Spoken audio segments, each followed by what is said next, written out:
My name is Joe Gормanon. I'm an author and a journalist.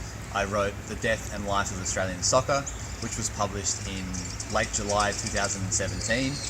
I'm coming to Russia both as a journalist but also obviously as a fan of Australia, so I'm looking forward to it very much. The book that I wrote, The Death and Life of Australian Soccer, is basically a history of the Australian game from around the 1950s all the way up to 2015.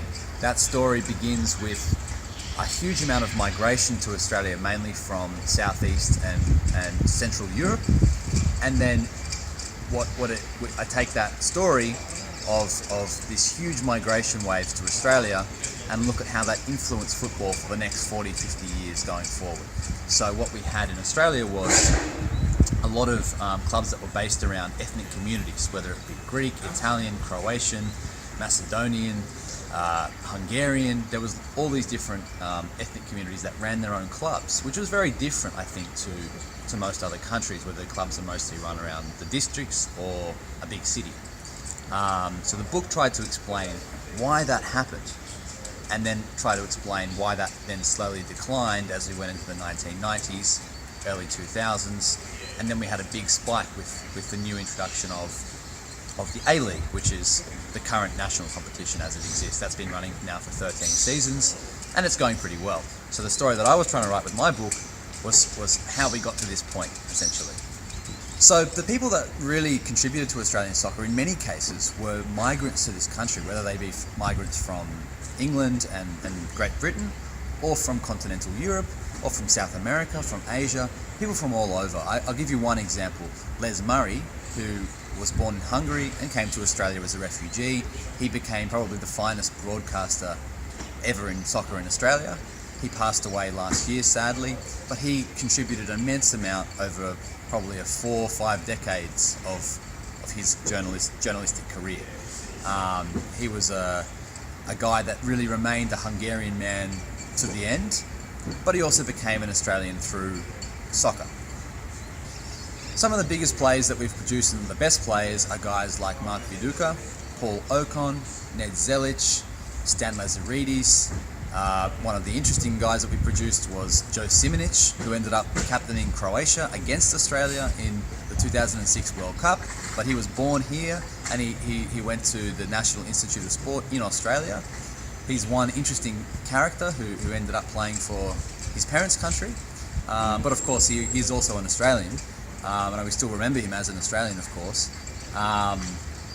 But yeah, there's been generations of really good players. I think the golden generation of Australian players really sort of made their debut in the old National League in sort of the early 1990s and really came through and started to make their, I guess they reached the pinnacle of their careers around the 2000s up to the 2006 World Cup, and that's when we had our best ever World Cup performance in 2006. The story of how Ferenc Puskás came to Australia is quite detailed and complex. I think he had some Hungarian friends in Australia. He visited them in the off-season while he was coaching in Greece, in Paraguay, in Egypt. He came to Australia through his Hungarian connections, right? He ended up coaching the South Melbourne Hellas Soccer Club, which was a Greek community club in Melbourne, one of the biggest clubs in Australia. He coached them for, I think, 2 or 3 seasons. They won a grand final. They won the championship in 1991 while he was coach, and he helped influence a generation of players, one of those players being Ange Postecoglou, who was the coach that qualified Australia to this World Cup. He's not there in Russia, but he was the guy that got us to the World Cup. Now, Ange speaks a lot about the influence that Ferenc Puskás had on him as a young player, because Ferenc Puskás couldn't really speak English, but he could speak Greek. Now, Ange Postecoglou was a young Australian of Greek background, so they talked together, and basically, I think Ange had a huge amount of knowledge imparted upon him through those conversations that they would have, because Ange was sort of like his general on the field, Puskás' general on the field.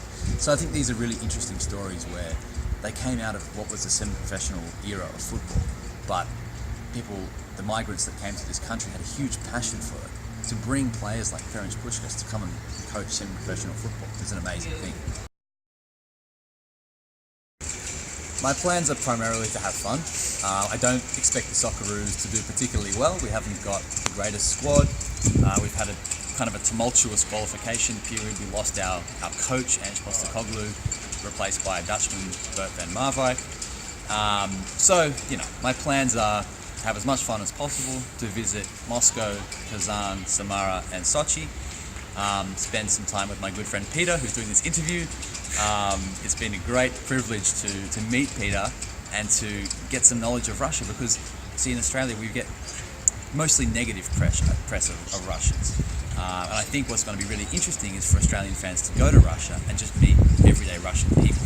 That's always the best thing about soccer and World Cups, in my view, is meeting new people, cultural exchange, and I think that's going to be really exciting. So I can't wait to meet as many Russian people as possible, basically. Drink at pubs, watch the games together. It should be good fun, I think. Yeah. I have some friends that went to the Confederations Cup as a kind of pre-World Cup experience for them. Every single one that came back said it was fantastic. Everyone loved it. Everyone loved the people. They thought it was very well organised, very safe. So I'm expecting it to be a fantastic experience. I've never been to a World Cup before. I should have gone in 2014. For whatever reason, that didn't happen. So this one for me is going to be very exciting. I think Russia will put on a great event. And I'm praying that the Socceroos, the Australian team, do okay. It would be nice if we can get through, but it would also just be nice if we can score a goal. Maybe we get a draw in one of the matches. It doesn't really matter. The World Cup is about cultural exchange more than it really is about winning for Australians, I think.